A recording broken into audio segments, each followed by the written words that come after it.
আসসালামু আলাইকুম রহমতুল্লাহি ওয়া বারাকাতুহু।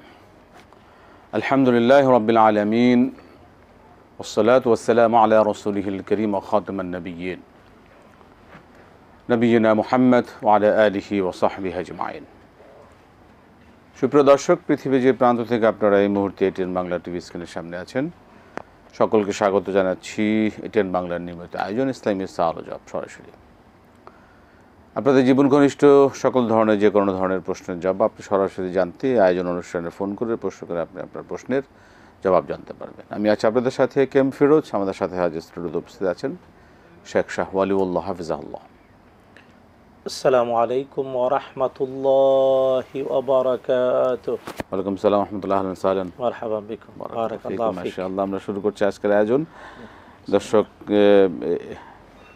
একটা বিষয় আপনাদের মনে করে দিতে চাচ্ছি, যারা আমাদের সাথে কথা বলতে চান আপনি প্রশ্ন করবেন যখন আপনি আপনার টিভি সেটের ভলিউমটা কমে আমাদের সাথে কথা বলবেন। আমরা শুরু করবো আজকের আয়োজন ইনশাআল্লাহ। জি, প্রশ্ন নিতে পারি। কে আছেন দর্শক বলুন। বিসমিল্লাহ। দুঃখিত, আমরা পরবর্তী প্রশ্নের কাছে যাব। কে আছেন, কি প্রশ্ন করতে চাচ্ছেন? জি, আসসালামু আলাইকুম। ওয়ালাইকুম সালাম। এটা এটিএম বাংলা ইসলামিয়া। জি জি, বলুন কি প্রশ্ন আপনার। বলুন। জি বলুন, আপনার কি প্রশ্ন বলুন। অনেকদিন বাদে অনেক চেষ্টা করছি, পাইছি। আমি প্রশ্ন করবো, বলুন। কোরআন পড়ি, কোরআনের সিজদা করি না। ওই সিজদা ধরেন আমি তো এখন ওই আখড়িয়াতে বসে নামাজ পড়ি। এখন আমি সিজদাটা ওই চেয়ারেই বসে দিই, ঠিক হয় নাকি? আটের জন্য নামাজ এখন ওই সিজদা মাটিতে দিতে পারি না। ঠিক আছে, নামাজ পড়ি চেয়ারে বসে। যে আর কোনো প্রশ্ন? আর পরের প্রশ্ন হচ্ছে যে নামাজ নাম মোহাম্মদ সাল্লাল্লাহু আলাইহি ওয়াসাল্লামের নাম যেন আমরা কোরআনে পাই, ওটা কেবল দৌড়ে করতে হয় না, এমনি করা যায়? ঠিক আর আছে, হচ্ছে কি, বলুন বলুন। ছেলে কথাকে কেবল ছেলে মা যদি না ডাকে তাহলে আমি ডাকি, কিন্তু মা সে আমার মার আমার সাথে কথা বলি না। এর মানে কি? ছেলে মা ডাকে না? না, আচ্ছা, মা ডাকা মা ডাকে না। ছেলে কি করে এখন? ভালোই চাকরি করে, ভালো বসে আছে। ঠিক আছে, চাকরি করে। আচ্ছা আচ্ছা, ঠিক আছে, ধন্যবাদ, আমরা শুনবো। জি ঠিক আছে, ধন্যবাদ। জি ধন্যবাদ। আরেকটা প্রশ্ন দিয়েছেন। জি দর্শক বলুন। আসসালামু আলাইকুম। ওয়ালাইকুম আসসালাম ওয়া রাহমাতুল্লাহি ওয়া বারাকাতুহু। জি বলুন কি প্রশ্ন। হুজুর, কালকে তো বললেন যে শুধু সাল্লাল্লাহু আলাইহি সাল্লাম বলা উচিত না, নবীজির নাম শুনলে বলা যাবে, কিন্তু এমনি বলা উচিত নয় দরুদটা। আমরা যদি বলি সাল্লাল্লাহু আলাইহি সাল্লাম সাল্লাল্লাহু মুহাম্মদ, তা বললে কি হবে? সাল্লাল্লাহু মুহাম্মদ। ঠিক আছে, ধন্যবাদ। জি হুজুর, আমার বড় ছেলেটার নামাজি একটু গাফিলাতি করে দোয়া করবেন যেন সে নামাজি হয়। সবাই নামাজ পড়ে আল্লাহর রহমতে, আর ছেলে মেয়েরা বড় ছেলেটা গাফিলাতি করে, বাবু তারা যেন একটু নামাজি, আল্লাহ যেন তাদের সেদিন দোয়া করেছিলেন আমার ছেলের বাচ্চার জন্য, যেন কথা বলতে পারতো না। আপনার দোয়া করেছে, আল্লাহর রহমতে কথা বলে শুনলাম, খুবই সুন্দর আদর করে কথা বলে। আলহামদুলিল্লাহ, দোয়া করেছিলেন, আপনারা দোয়া করবেন, আমরা দোয়া করছি। ধন্যবাদ আপনাকে। জি আমরা শুনবো ইনশাআল্লাহ। জি আসসালামু আলাইকুম। মোহতারাম, শুরু করতে পারি ইনশাআল্লাহ। আলহামদুলিল্লাহ ওয়াসসালাতু ওয়াসসালামু আলা রাসূলিল্লাহি ওয়া বা'দ। আকুলু ওয়া বিল্লাহি তৌফিক। প্রথম হলো যে তিনি চেয়ারে বসে নামাজ পড়েন, এই জন্যে 7 অঙ্গ দিয়ে মাটিতে সেজদা দিতে পারেন না। প্রশ্ন হলো চেয়ারে বসেই সেজদা দিচ্ছেন, হবে কি না? হ্যাঁ, আল্লাহ সুবহানাহু ওয়া তাআলা কোরআন আল কারীমে স্পষ্ট করে বলেছেন, লা ইউকাল্লিফুল্লাহু নাফসান ইল্লা উসআহা। কোনো ব্যক্তির অসাধ্য কোনো জিনিস আল্লাহ চাপিয়ে দেন না। তাই আপনি যেহেতু 7 অঙ্গ দিয়ে মাটিতে সেজদা দিতে পারেন না, এই ক্ষেত্রে চেয়ারে বসে আপনি সেজদা দিচ্ছেন, অবশ্যই আল্লাহ তা কবুল করবেন। আর যে অসুস্থতার কারণে আপনি পারেন না, একটু চেষ্টা করুন উপযুক্ত ডাক্তারের চিকিৎসাপত্র, ব্যবস্থাপত্র, ঔষধ সেবন অথবা আরও ব্যায়াম অনেক কিছুই আছে, যা করে আপনি এক সময়ে 7 অঙ্গ দিয়ে আবার সেজদা দিতে পারবেন। এই প্রচেষ্টাটা অব্যাহত রাখবেন, যতদিন না হয় ততদিন চেয়ারে বসে আপনি রুকু সেজদা বা নামাজ চেয়ারে বসে পড়লেও অবশ্যই হবে। তবে চেষ্টা করবেন যতটুকু প্রয়োজন ততটুকু ব্যবহার করতে চেয়ারকে। আপনি দাঁড়িয়ে নামাজ শুরু করলেন, রুকু দিতে চেয়ার লাগে চেয়ারে বসবেন, অত সেজদা দিতে চেয়ার লাগে চেয়ারে, প্রথম থেকেই চেয়ারে বসবেন না। নামাজের দাঁড়ানোটা ফরজ, তাই প্রথম দাঁড়িয়ে শুরু করে যেখানে প্রয়োজন ওই প্রয়োজনটা শুধু চেয়ারে ব্যবহার করবেন।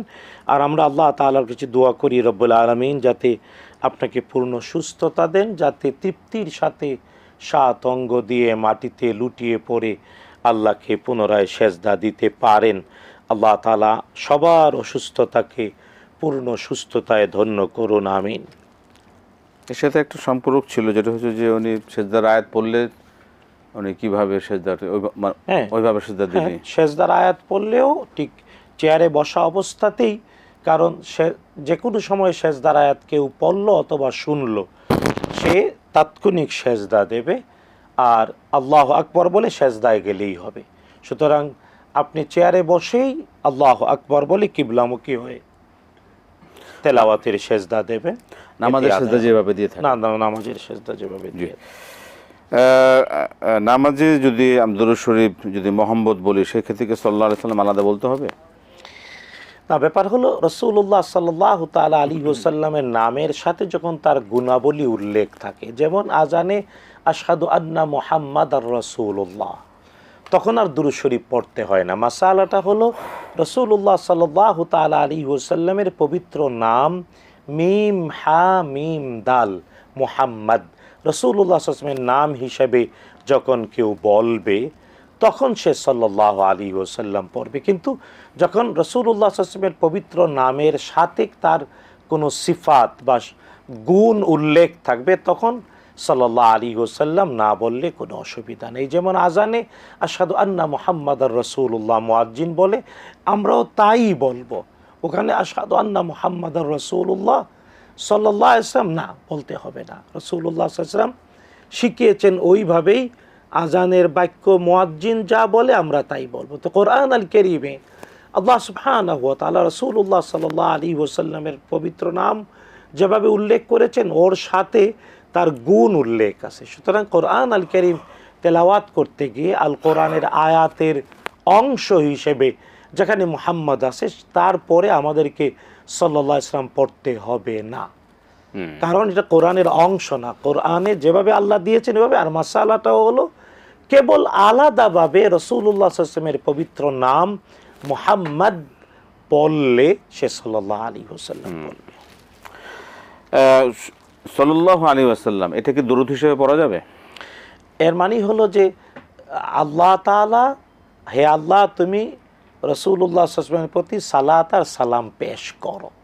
তো সুতরাং সাল্লাল্লাহু আলাইহি ওয়াসাল্লাম, যেহেতু মুহাম্মদ রাসূল সাল্লাল্লাহু আলাইহি ওয়াসাল্লামের নাম শুনলেই পড়া যায়, আলাদাভাবে পড়তে নিষেধ আমি পাইনি কোথাও। সেক্ষেত্রে মানে গতকালের আমাদের দর্শকের প্রশ্ন ছিল যে সাল্লাল্লাহু আলাইহি সাল্লাম আলাদা পড়া যাবে কিনা। তো মহতারাম বলেছেন না, শুধু সাল্লাল্লাহু আলাইহি সাল্লাম হিসেবে কোনো দরুদ হয় না। তো ওনার আজকের প্রশ্ন যে যদি দরুদ না হয়ে থাকে তাহলে কি আমি সাল্লাল্লাহু আলাইহি সাল্লাম মুহাম্মদ বলতে পারবো কিনা? আল্লাহুম্মা সাল্লি আলা মুহাম্মদ বলতে পারবেন। মানে ব্যাপার হলো যে এটা ঠিক যে আমি বলছি শুধু সাল্লাল্লাহু আলাইহি ওয়াসাল্লাম দুরুদ হবে না এমন তত্ত্ব আমার জানা নাই, কোনো হাদিসে আমি পাইনি। তবে যদি কেউ পরে হবে না বলার অধিকারও আমি রাখি না, বরং যেহেতু মুহাম্মদ সাল্লাল্লাহু আলাইহি ওয়াসাল্লামের নাম সাল্লাল্লাহু আলাইহি সাল্লাম বলা যায়, সাল্লাল্লাহু আলাইহি সাল্লাম তার দরুদ হিসেবে দরুদ কেবলমাত্র বলতে পারে যে বাক্যটা কমপ্লিট হয় না, মানে এখানে মুহাম্মদ শব্দটা নাই না। এক্ষেত্রে সালাত কে করবে এটা একটা বড় বিষয়। অনেক লোকজন বলে রাসূলুল্লাহ সাল্লাল্লাহু আলাইহি ওয়াসাল্লামের প্রতি দুরুদ সালাম পড়তে গিয়ে বলে আমরা সালাত সালাম পেশ করছি, বাংলায় বললে। আরবিতে বলে উসাল্লি ওয়া উসাল্লিম আলান নবী বলে। এই কথাটা সঠিক নয়, কারণ সালাত আর সালাম এমন মর্যাদাময় জিনিস যা সৃষ্টি করা উচিত না, করতে পারে না, বরং সৃষ্টিটা আল্লাহর দায়িত্বে দিয়ে দিতে হয়। এই জন্য বলতে হয় আল্লাহুম্মা সাল্লি ওয়া সাল্লিম, হে আল্লাহ তুমি দুরুদ আর সালাম পেশ করো তোমার রসুলের প্রতি আমার পক্ষ থেকে। আমার পক্ষ থেকে। এই জন্যে শুধু সাল্লাল্লাহু আলাইহি ওয়াসাল্লাম বাক্যটা কমপ্লিট হয় না, উজ্জ থাকে প্রথম অংশ। কে করবে? আল্লাহ তাআলা। আল্লাহুম্মা সাল্লি ওয়া সাল্লিম আলাইহি, আল্লাহুম্মা বারিক আলাইহি, এতটুকু বললে কোনো নিষেধ নাই, কেউ নিষেধ করতে পারবে না। কিন্তু এখানে যেহেতু বাক্যটা কমপ্লিট হয় না আরবি গ্রামার অনুযায়ী, তখন কেউ বলতে পারে শুধু সাল্লাল্লাহু আলাইহি ওয়াসাল্লাম বলে দুরুদ হবে না। কিন্তু ব্যক্তি যে পরে তার মনে তো এটা আকাঙ্ক্ষা থাকে যে আমি বলছি না, বরং আমি আল্লাহর কাছে সমর্পণ করে দিচ্ছি, হে আল্লাহ তুমি তোমার হাবিবের প্রতি সালাত আর সালাম করো। সুতরাং এইভাবে অনেক কিছুই আমরা উজ্জ রেখে বাক্য পূর্ণ করি। এটার প্রমাণ আরবি, বাংলা, ইংরেজি সব জায়গায় আছে। সুতরাং মুহাম্মদ শুনে সাল্লাল্লাহু আলাইহি ওয়াসাল্লাম যদি বলা যায়, শুধু সাল্লাল্লাহু আলাইহি ওয়াসাল্লামও বলা যাবে, নিষেধ আমি কোথাও পাইনি, সুতরাং আমি না করতে পারবো না। না, এই মানে গতকাল আলোচনা যেটা মোহতারাম আলোচনায় এনেছিলেন, মানে দর্শকের সেটা নিয়ে একটু কনফিউশন হয়েছে, যেটা হচ্ছে যে মোহাম্মদ শব্দটা না থাকলে বা রসুল শব্দটা না থাকলে সেটাকে দরুদ হিসাবে সেভাবে কাউন্ট করা যাবে না। সেক্ষেত্রে এখানে সাল্লাল্লাহু আলাইহি না, প্রথম আমি মানে গ্রামাটিক্যালি বাক্যের বিশ্লেষণে যাচ্ছি না। জি জি জি, এটা ঠিক যে সাল্লাল্লাহু আলাইহি ওয়াসাল্লাম, আল্লাহ তাআলাই তার রসুলের প্রতি সালাত আর সালাম করুন, কিন্তু হে আল্লাহ তুমি করো আমার পক্ষ থেকে, সেটা এই আরো কথাটা আরো উজ্জ্ব। সে কথাটা আরো। সুতরাং সাল্লাল্লাহু আলাইহি ওয়াসাল্লাম বললে দুরুদ হবে না বা বলা যাবে না, আমি নিষেধ করতে পারবো না। আমার কাছে যেহেতু কোনো হাদিসে এভাবে বলা যাবে না বলে প্রমাণ নাই, বরং হাদিসে আসে সাল্লাল্লাহু আলাইহি ওয়াসাল্লাম বলাই যাবে, কোনো অসুবিধা নেই। সেক্ষেত্রে যে উত্তম আল্লাহুম্মা সাল্লি ওয়া সাল্লিম বলা, এটা অতি উত্তম। পার্থক্যটা কেন বললাম? যে কোনো ব্যক্তি যাতে নিজে না বলে উসাল্লি ওয়া উসাল্লিম আলান নবী, আমি সালাত করছি, আমি সালাম করছি রাসূল সাল্লাল্লাহু আলাইহি ওয়াসাল্লামের প্রতি, না, বরং সালাত সালাম এতটা মর্যাদাময় জিনিস যে নিজের পক্ষ থেকে আল্লাহকে মানে ট্রান্সফার করে দেবে, বলবে হে আল্লাহ তুমি তোমার রসুলের প্রতি আমার পক্ষ থেকে সালাত আর সালাম করো। মানে এটা এতটা মর্যাদাময় বিষয়, কারণ স্বয়ং আল্লাহ তাআলা নিজে তার রসুলের প্রতি সালাত করেন, ফেরেশতারা করে। ইন্নাল্লাহা ওয়া মালাইকাতাহু ইউসাল্লুনা আলান নবী ইয়া আইয়ুহাল্লাযীনা আমানু সাল্লু আলাইহি ওয়া সাল্লিমু, সূরাতুল আহজাবের 56 নম্বর আয়াত। আচ্ছা, আমরা প্রশ্নে যাব। দর্শক বলুন। আসসালামু আলাইকুম। ওয়ালাইকুম সালাম। সংযোগটা দেন ওরা একটু বলি। জি বলুন বলুন। লাইনে আছে? জি বলুন, আমরা শুনছি আপনাকে। ওয়ালাইকুম সালাম ওয়া রাহমাতুল্লাহ, বলুন। বলতেছি যে হুজুর আমরা যে ওয়ালাইকুম সালাম, ওয়াও ওয়াও ওয়াও পেশ আর ওয়াই জের, এই দুইটা জিনিসের উচ্চারণটা আমরা সঠিক কোনটা পড়বো? কোনটা পড়বেন এটাই প্রশ্ন, আর কিছু? আরেকটা আছে যে কিছুক্ষণ আগে আপনারা আলোচনা করে গেলেন যে আরেকটা বলেছে, বলুন বলুন, কি আলোচনা করলাম? যে মসজিদে টুলে বসে নামাজ, সে প্রথম লাইনে না দ্বিতীয় লাইনে, কোন লাইনে পড়ে? প্রথম লাইনে বসলে তো তাহলে আমাদের আর নামাজের লাইনটা সোজা হলো না। ঠিক আছে, নামাজ কোন কোন কাতারে বসবে সোজা হলো না, তাহলে ওই ক্ষেত্রে আমরা কি করব ওই মুসল্লির জন্য? ঠিক আছে ঠিক আছে, ধন্যবাদ, আমরা শুনবো এই বিষয়ে ব্যাখ্যা শুনবো আমরা। যে আরেকটা প্রশ্ন নেব। জি দর্শক বলুন। আসসালামু আলাইকুম। আসসালামু আলাইকুম। ওয়ালাইকুম সালাম ওয়া রাহমাতুল্লাহ। হুজুর আমার প্রশ্ন হলো, আমি ঢাকা ডেমরা থেকে আদাবর হসপিটালে যাইয়া 2-3 দিন থাকি, ওই সময় কি আমি নামাজে করতে পারবো? কসর করতে পারবেন কেটা? হ্যাঁ কসর করতে পারবো। আর কিভাবে করবো? আমি তো কতটুকু কিলোমিটার এটা জানি না। ঠিক আছে, এখন আমি 1 দিন অথবা 2 দিন থাকতে হয় আদাবর। ঠিক আছে, আদাবর। জি জি জি, ধন্যবাদ। আমার একটু বুঝাই বলবেন। ধন্যবাদ। ওয়ালাইকুম সালাম। মহতরম, ছেলে নামাজের ব্যাপারে গাফলতি করে, দোয়া চেয়েছেন। এর আগে তিনি তার এক শিশুর জন্য দোয়া চেয়েছিলেন। তিনি কথা বলতে অপারগ ছিলেন, দুর্বল ছিলেন, কিন্তু আলহামদুলিল্লাহ এখানে বলার পরে, সবাই দোয়া করার পরে তার সেই সন্তান বা সেই শিশুটি এখন কথা বলছে খুব সুন্দর করে। তিনি শুকরিয়া আদায় করেছেন, ধন্যবাদ জানিয়েছেন, এবং তার সন্তানের জন্য ছেলে নামাজের ব্যাপারে গাফলতি করে, সেই ক্ষেত্রে কি করা যায়? দোয়া চেয়েছেন। না, একটা মনে হলো যে বড় ছেলে সালাতে গাফলতি করে, এই জন্য দোয়া না, আগে দাওয়া দিতে হবে, দাওয়া। এটাই ঠিক। বিশ্বনবী সাল্লাল্লাহু তাআলা আলাইহি ওয়াসাল্লাম বলেছেন, মুরু আওলাদাকুম বিসসালাতি ওয়া হুম আবনাউ সাবউ সিনিন, 7 বছরের বাচ্চা তাকে আদেশ করো, ওয়াদরিবুহুম বিল আশর, 10 বছর বয়সে সালাতে কায়েম হয় নাই, তাহলে শাস্তি দাও। এখন বড় ছেলে নামাজ পড়ে না, দোয়া চাইতেছেন না, আগে ডান্ডা লাগাবেন, ডান্ডা। বা এই মানে সে যেন নামাজের প্রতি বাধ্য হয়, এই জাতীয় প্রেশারমূলক। কারণটা কি? জি, রাসূলুল্লাহ সাল্লাল্লাহু তাআলা আলাইহি ওয়াসাল্লামের, বিশ্বনবীর কথাটা হলো শাস্তি দেওয়া। এখন আমরা খুব ছোট্ট একটা উদাহরণ দিয়ে বলি, দেখুন আল্লাহ না করুক যদি কোনো বাড়িতে আগুন লাগে, বিভিন্নভাবে আগুন লাগে, তো বাড়িতে আগুন জ্বলছে ধাউ ধাউ করে, বাচ্চা ঘুমিয়ে আসে, তো মা কি খুব দয়াদ্র মা কয়, না না, বাচ্চা ঘুমাচ্ছে। আমার বাচ্চা আরামে ঘুমাচ্ছে, আগুন জ্বলুক, আমি ডাকবো না। এমন মা পাওয়া যাবে? অবশ্যই না। মা মাত্রই উন্মাদ হবে, পাগল হয়ে বাচ্চাকে আগে ডাকে, জেগে তুলে, যত আরামের ঘুমিয়ে হোক, জাগায়া তারপরে তাড়াতাড়ি নিরাপদ আশ্রয় নেবে।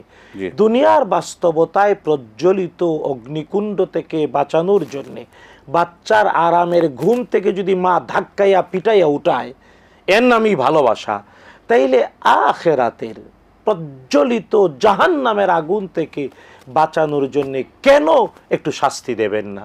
কেন রাগ করবেন না? কেন অভিমান করবেন না?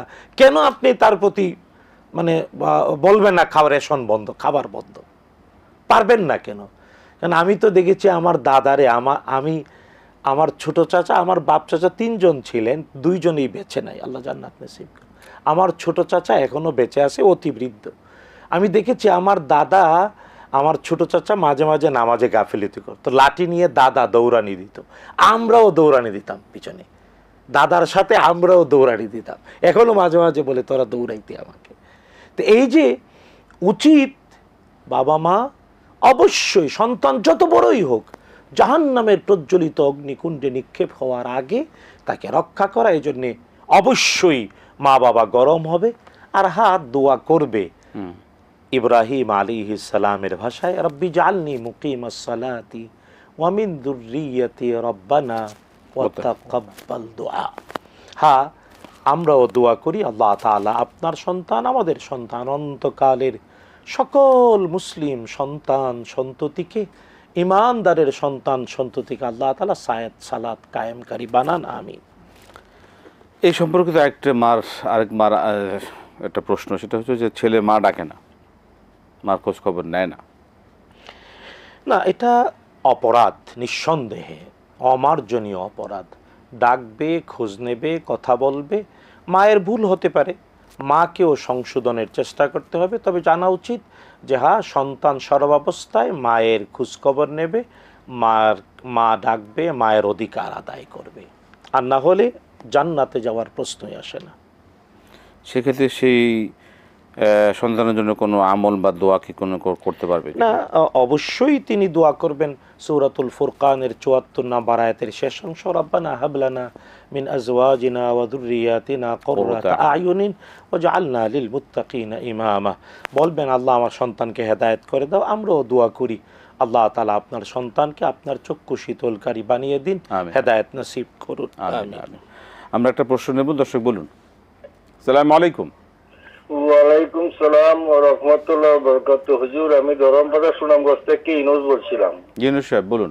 হুজুর, আমার প্রশ্ন হলো 3টে। প্রথম প্রশ্ন হলো যে মায়ের পায়ের নিচে সন্তানের দেহের, আমার এক আত্মীয় জীবদ্দশায় মার দেখাশোনা করেন না, এবং এমনকি মৃত্যুর পর তাকে এক মুষ্টি মাটি দেওয়ার জন্য তার কবরে আসে নাই। আমার প্রশ্ন হলো, ওই ব্যক্তির জন্য দুনিয়া এবং আখিরাতে আল্লাহ রাব্বুল আলামিন কি ব্যবস্থা রেখেছেন। আর 2 নম্বর প্রশ্ন হলো হুজুর, যে আত্মীয়তার সম্পর্ক ছিন্নকারী বেহেশতে যাবে না, ওই ব্যক্তির ক্ষেত্রেও কি হাদিসটা অ্যাপ্রোপ্রিয়েট হবে? আর 3 নম্বর প্রশ্ন হলো হুজুর, আমাদের এই ইসলামী সওয়াল জবাব অনুষ্ঠানের এই এই পরিবারের বলবো হুজুর, যে এই অধ্যাপক আনম রশিদ আহমদ মাদানী হুজুরের স্ত্রী ইন্তিকাল ফরমানি দিয়েছেন, উনার আত্মার আমরা এই গুনাহগার বান্দা, উনার আত্মার মাগফিরাত কামনা করছি। আমিন আমিন আমিন আমিন। জি, আমরাও দোয়া করবেন, আপনিও দোয়া করবেন। ধন্যবাদ আপনাকে। জি, আমরা শুনবো আপনাদের বিষয়ে। মোহতারাম, আরবি হরফ ওয়াও, এটা পেশ দিয়ে পড়লে কিরকম উচ্চারণ হবে, আর জেড দিয়ে পড়লে কিরকম উচ্চারণ হবে? এটা তো আপনার সাবজেক্ট, আপনি তো আজকে জবাব দিচ্ছেন, আপনি দেন, আমি তো আছি। আচ্ছা, ওয়াও এর উপরে যখন পেশ হয় তাহলে উ, আর হ্যাঁ ঠোঁট দিয়ে, আর নিচে যখন জের হয় তাহলে উই উই উই উ আর উই, এভাবে উচ্চারণ। ঠিক আছে, হয়ে গেছে। ওয়াউজের উই আর ওয়াউ পেশ উ, ঠোঁট গোল করে সামনের দিকে নিয়ে এসে।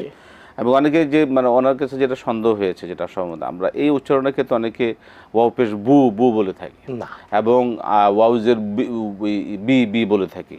এটা ভুল উচ্চারণ, ওয়াউজের উই ওয়াউ পেশ। এর একটা কারণ আছে, এটা বলি। বাংলায় যেমন সন্ধি বিচ্ছেদ হয়, সন্ধি, পরিযুগ ইক্কা সমান পরীক্ষা, সন্ধি।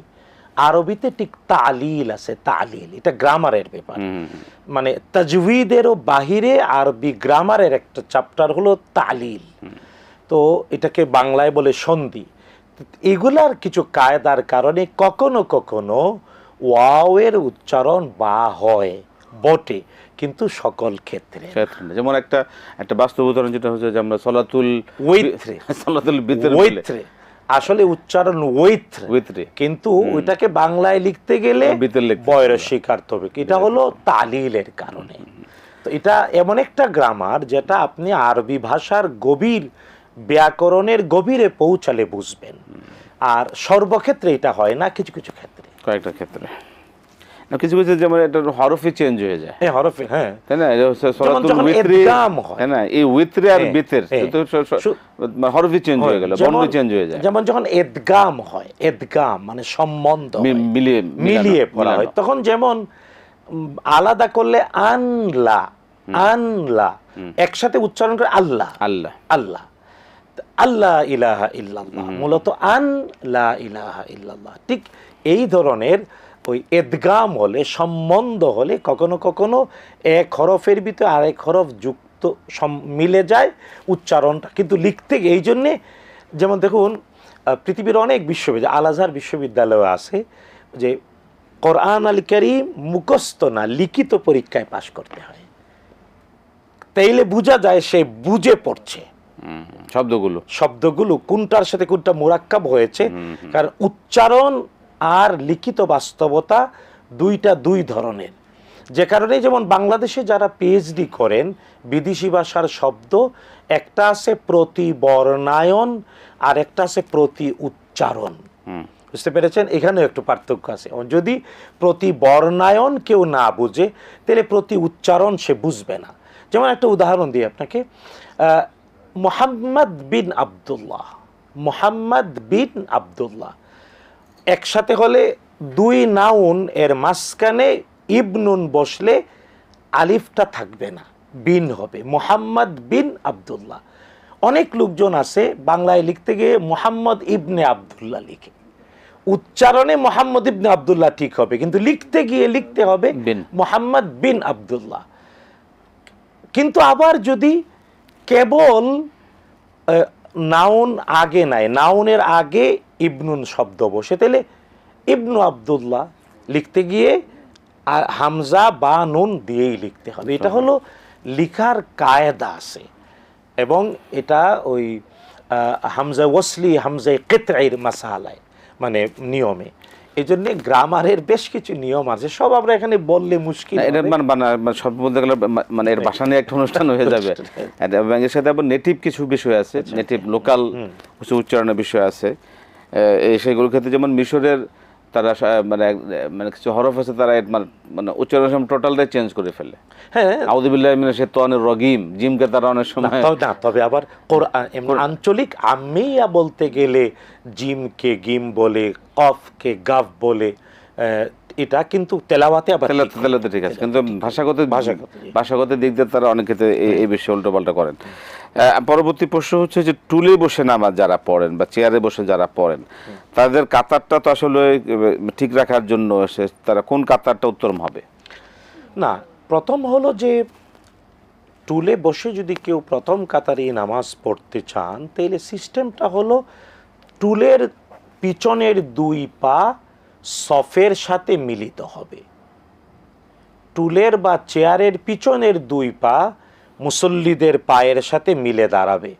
কারণ ইন্নামাল আমরু বিল খাওয়াতিম, প্রত্যেকটা জিনিস গ্রহণযোগ্য হয় সর্বশেষ বাস্তবতায়। তাই নামাজের সর্বশেষ আমল হলো বৈঠক। বৈঠকে বসলে সমান সমান হয়ে মিলে যায়, ওইভাবে ব্যক্তি সফে দাঁড়াবে।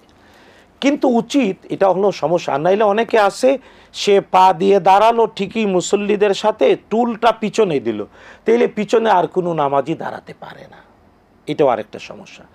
তো বাস্তবতা হলো এই জন্যে যারা চেয়ারে বা টুলে নামাজ পড়বেন চেষ্টা করবেন এক সাইডে অথবা সবচেয়ে পিছনে, সর্বপিছনে অথবা এক সাইডে। আর যদি দাঁড়াতেই হয় তাহলে মাসালা হলো চেয়ারের পিছনের বা টুলের পিছনের দুই পা সফের সাথে মিলাবে আর তিনি একটু অ্যাডভান্স হয়ে দাঁড়াবে। কারণ প্রত্যেকটা জিনিস গৃহীত হয় শেষ অবস্থায়, তাই সর্বশেষ বৈঠকে বসলে মুসল্লিদের কাতারে মিলে যায় যে অবস্থায়, ওইটা হলো ফাইনালি। আমাদের মসজিদগুলো তাই হয়, মানে তার এক পাশেই গুলোতে মসজিদ এক সাইডে, কিন্তু আবার অনেক লোকজন আছে এক সাইডে দাঁড়ায় আবেগ তাড়িত হয়ে মাঝখানে বসে যান, অনেক জায়গায় আছে। আমরা বিনীতভাবে অনুরোধ করি অন্তত আবেগটা নিয়ন্ত্রণ করে এক সাইডে অথবা পিছনে, যাতে অন্য কোনো নামাজের অসুবিধা না হয়, এটা খেয়াল করবেন কাতারের সৌন্দর্যের জন্য। কাতারের সৌন্দর্য রক্ষা করবেন। ডেমরা থেকে আদাবর এসে 2-3 দিন থাকতে হয়, এই অবস্থায় কি কসর করতে পারবেন? দেখুন, 4টা বিখ্যাত মাযহাব বা স্কুল অফ থট, হানাফি, শাফি, মালিকি, হাম্বলি রাহিমাহুমুল্লাহ। আমাদের দেশে অধিকাংশ মানুষ হানাফি মাযহাব অনুসরণ করে। হানাফি স্কুল অফ থট হলে যেহেতু দূরত্ব একটা শর্ত 48 মাইল, তাই এই আদাবরা ডেমরার মধ্যে 48 মাইল হয় না। তাই হানাফি মাযহাব অনুসরণ করলে আপনি কসর করতে পারবেন না। তবে অন্য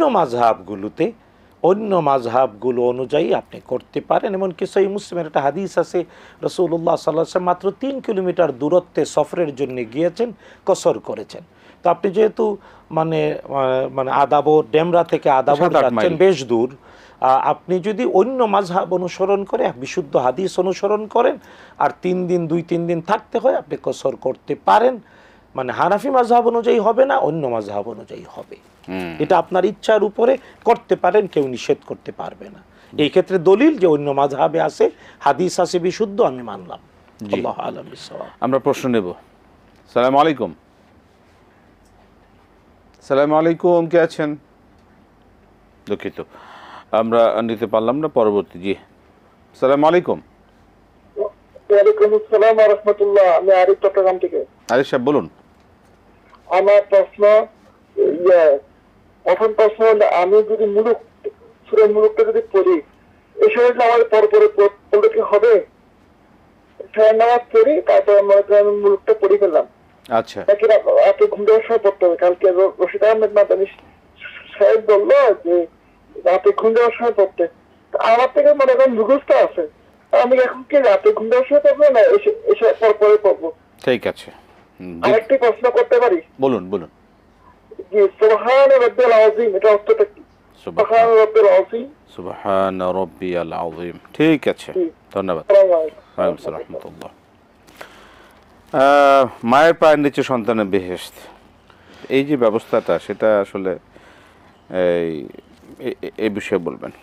না, এটা বিশুদ্ধ হাদিস। 2 ধরনের শব্দ আছে, আল জান্নাতু তাহতা আকদামিল উম্মাহাত যেমন আছে, অন্য জায়গায় আছে ইনদা আকদামিল উম্মাহাত, মায়ের পায়ের কাছে। হাদিসে 2 ধরনের শব্দ আছে, মায়ের পায়ের নিচে জান্নাত আর একটা আছে মায়ের পায়ের কাছে জান্নাত। সর্বাবস্থায় এ ব্যাপারে সবাই একমত যে মায়ের আনুগত্য করতে হবে, মায়ের ভালোবাসা নিতে হবে, কারণ মায়ের পেট থেকেই পৃথিবীতে এসেছি। সুতরাং তিনি যেভাবে বললেন যে মাকে জীবিত থাকতে আসে নাই, জানাজায়ও আসে নাই, আসলে এটা ব্যক্তির দুর্ভাগ্য, মানে তার সৌভাগ্যকে নিজেই মারিয়ে ফেলেছে, এটা তার দুর্ভাগ্য। এখন সে তৌবা করবে, অবশ্য আমরা বিনীতভাবে অনুরোধ করি তৌবা করবে, আর মায়ের রক্তের সম্পর্কে আত্মীয় স্বজন তাদের প্রতি ভালো ব্যবহার করবে। আর হ্যাঁ, মায়ের জন্যও ক্ষমা চাইবে, রাব্বির হামহুমা কামা রাব্বায়ানি সগীরা, আর্থিক সামর্থ্য অনুযায়ী দান সদকা করবে। আল্লাহ তাআলা তাকে হেদায়েত নসিব করুন। কিন্তু যদি এমনটা সে না করে, তাইলে এর শাস্তি দুনিয়ায়ও আছে, আখিরাতেও আছে। আল্লাহ এই শাস্তি থেকে রক্ষা করুন। জি জি আত্মীয়তা সম্পর্ক ছিন্নকারী বেহেশতে যাবে না, আসলে এটাও একেবারে হাদিসে কুদসি। আল্লাহ সুবহানাহু ওয়া তাআলার কথা রাসূলুল্লাহ সাল্লাল্লাহু আলাইহি ওয়াসাল্লাম জানিয়েছেন। আল্লাহ তাআলা যখন তাবৎ সৃষ্টি শেষ করলেন, কামাতির রাহম, আত্মীয়তার সম্পর্ক উঠে দাঁড়ালো। আর আত্মীয়তার সম্পর্ক তিন ভাবে হয়। একটা হয় দুধ পানের সম্পর্কে, আরেকটা হয় রক্তের সম্পর্কে, আরেকটা হয় বৈবাহিক সম্পর্কে। দুধ পান জন্মগত বাস্তবতা এবং বৈবাহিক সূত্রে, তিনটার দ্বারা আত্মীয়তার সম্পর্ক তৈরি হয়। তো এই আত্মীয়তার সম্পর্ক উঠে দাঁড়িয়ে আল্লাহকে জিজ্ঞেস করলো, আল্লাহ আমার ব্যাপারে তোমার সিদ্ধান্ত কি? আল্লাহ তাআলা বললেন, মান ওয়াসালাকি ওয়াসালতুহু, হে আত্মীয়তার সম্পর্ক, তোমাকে যে রক্ষা করবে আমি নিজে আল্লাহ তার সাথে সম্পর্ক রক্ষা করব। আর তোমাকে যে ছিন্ন করবে আমি নিজে তার সাথে সম্পর্ক ছিন্ন করে দেব। নাউযুবিল্লাহি মিন যালিক।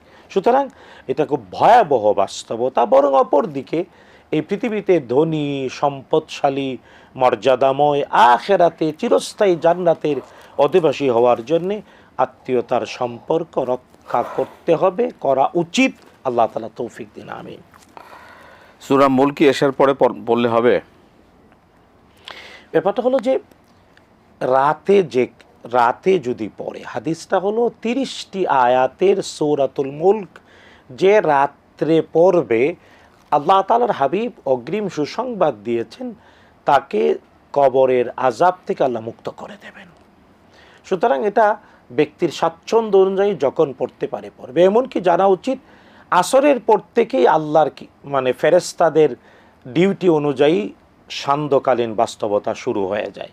তাই আসরের পর থেকে নিয়ে ফজরের আগে ব্যক্তি যখনই পড়বে, রাত্রে পড়লেই হলো।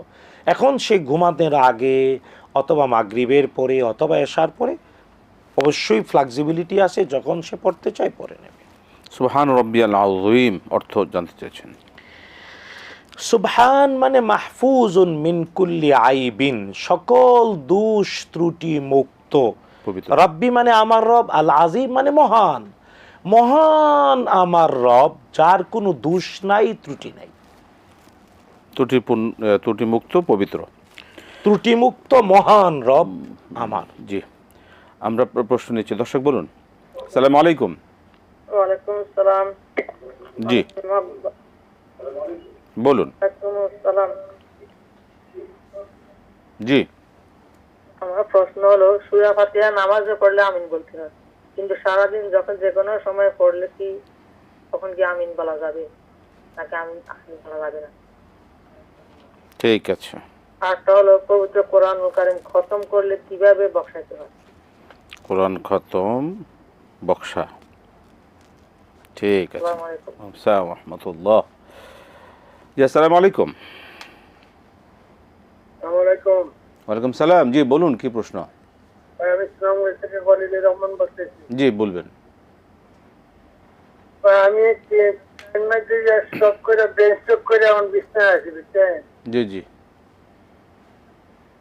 মন যাচ্ছেন আমরা মোটামুটি আগে পালে আসলাম, 5 সংসার আছি, বিদেশ আসলাম, বুঝছেন? সবাই সাহায্য করছি, অনেক টাকা অনেকখানের কাছে পাইছি, পায়ের খাতেও টাকা পাই, বুঝছেন? এখন কেউ আমার দেখে না, এখন আমি কোনো কষ্ট আছি, চিকিৎসা করাইতে পারছি না, বুঝছেন? এটা তো কষ্ট করলাম, মানে সেইটা কি আল্লাহ কিছু কোনটা 5 মিনিট ওইটা জানিয়েছে, বুঝছেন? ঠিক আছে, বুঝছেন আমার কথাটা? জি কথা বুঝতে পেরেছি। অপরজন্য অনেক কষ্টের মধ্যে আছি, বিছানায় আছি, বুঝছেন, সব কয়টা বিছানায় আছি। করেছেন, আপনি যাদের জন্য করেছেন এর বিনিময়ে কি আপনি পাবেন কিনা? জি, আর দোকান আছে, দোকান বাকি অনেক টাকা মানুষের কাছে পাই, বুঝছেন, হুম হুম, অনেক টাকা পাই। ঠিক আছে, জি জি জি, ধন্যবাদ। আসসালামু আলাইকুম। রহমতুল্লাহ বরকাত। জি মোহতারাম, সূরা ফাতিহা নামাজে পড়লে তো আমিন বলতে হয়, এমনি পড়লে কি আমিন বলতে হবে? আচ্ছা, এর আগে প্রসঙ্গত একটা আমাদের ইউনুস সাহেব, মানে আমাদের রশিদ আহমদ মাদানী সাহেবের ওয়াইফের ইন্তেকালে তিনি দোয়া করেছেন, কিন্তু একটা শব্দ ন্যাচারালি অনেকে বলে যে আত্মার মাগফিরাত। হুম হুম হুম হুম, এই কথাটা সম্পূর্ণ ভুল। এটা সংশোধন করিয়ে দিতে চাই, কারণ অনেকে জেনে অথবা না জেনে অথবা আবেগতাড়িত হয়ে বলে ফেলেন আত্মার মাগফিরাত। কথার কথা বলে ফেলে। এই কথা কিন্তু এভাবে বলতে নাই, কারণ মাগফিরাত চাইলে দেহ আত্মা দুইটারই চাইতে হবে। কারণ শাস্তি, পুরস্কার, তিরস্কার দেহ এবং আত্মা দুইটাই পাবে। তাই পূর্ণ সত্তার মাগফিরাত চাইতে হবে, কেবল আত্মার না। তার মানে ভাবটা এমন যে খালি আত্মার মাগফিরাত চাইলাম, দেহ তুই 12টা বাচ্চা, কিন্তু দেহটাকেও আল্লাহ তাআলা পুরস্কার অথবা তিরস্কারের আওতায় দেবেন। আত্মা আর দেহ দুটো মিলেই পরকালে উঠবে। কবরে রাখলেও আত্মার দেহকে একত্রিত করেই ফেরেশতারা, মুনকার নাকিররা প্রশ্ন করেন। তাই বিনীতভাবে যারা আমাদের অনুষ্ঠান দেখছেন তাদের প্রত্যেককে বলতে চাই যে আত্মার মাগফিরাত ভুল শব্দটা আমরা বলবো না, আমরা টোটাল সত্তার মাগফিরাত। একদম শেষ, তিনি আমাদের শ্রদ্ধেয় বোন ছিলেন, আমি ব্যক্তিগতভাবে আমিও তাকে বোন, বড় বোন বলে ডাকতাম। আমরা তার জন্য ক্ষমা প্রার্থনা করি। আর আল্লাহ তাআলা তার কবরকে প্রশস্ত করে দিন এবং তার একটা ছেলে মেয়ে এবং তার স্বামী, তাদেরকে সবরে জামিল করার তৌফিক দিন, আমিন। সূরাতুল ফাতিহা শুধু নামাজের ভিতরে পড়লে আমিন না, সূরাতুল ফাতিহা যখনই কেউ তেলাওয়াত করবে তখনই আমিন বলবে, কারণ আমিন আরবি ভাষার শব্দ নয়, অনারবীয় শব্দ। আমিন মানে হে আল্লাহ তুমি কবুল করো। তাই যখনই সূরাতুল ফাতিহা পড়বে তখনই আমিন বলবে। কোরআন আল কারীমের নির্দিষ্ট কিছু আয়াত আছে যে আয়াতগুলো পড়লে জবাব দিতে হয়, আর যেগুলো দুয়ার এগুলার শেষে হে আল্লাহ তুমি কবুল করো বলতে হয়।